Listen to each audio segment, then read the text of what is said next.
تو دیکھیں وہ بڑی مشہور تھی، بالکل ریسنٹ تو نکسن کے ساتھ تھا، وہ ٹوین پلر پالیسی تھی اس خطے کے اندر، ایک طرف شاہ تھا ایران کا اور دوسری طرف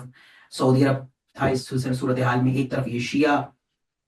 کنگڈم تھی اور دوسری طرف جو تھی وہ آپ سمجھیں کہ اہل سنت کا یہ معاملہ تھا اس صورتحال میں۔ تو دیکھیں وہ بیلنس کر کے 45 کے بعد، آپ سیکنڈ ورلڈ وار کے بعد اگر آپ ایران کو دیکھیں، اس خطے کو پورے دیکھیں، تو ویسٹرن پاورز نے اس خطے کو اپنے حساب سے سیٹل کیا ہے۔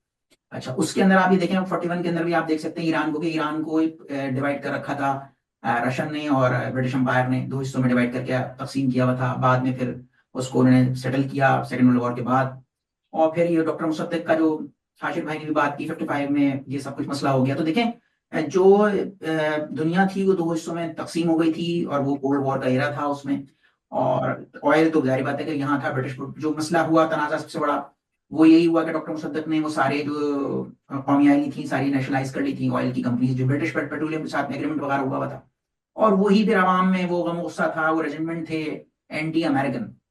سارے پورے کے پورے اس خطے میں۔ تو وہی آگے چل کے انقلاب تک وہ جو پالیسیز تھیں، اور جو بعد میں ہوا کہ بھائی ویسٹ کے بہت نزدیک ہوئے، اور عوامی حالت جو تھی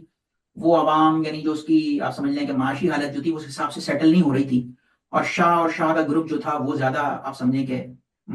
وسائل پر قابض تھا، یا وہ زیادہ وہ معاملہ تھا کہ ایک طرح سے دیکھیں کوئی بھی کسی بھی کنٹری کے اندر کوئی ریوالٹ ہوتا ہے، یا کوئی آپ یہ کہیں کہ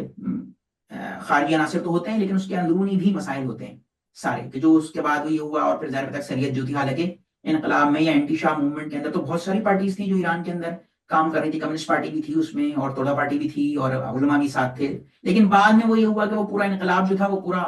ایک طرح سے علماء کے ہاتھ میں چلا گیا، اور وہ سب وہاں باقی کمیونسٹ پارٹی کہاں گئی اور باقی پارٹیز کہاں گئی، وہ تو آپ کو پتا ہے۔ پھر وہ ایک رجیم بالکل ایک الگ طریقے کی آتی ہے جب طاقت آتی ہے، اور پھر اس کے اندر مذہب کا اگر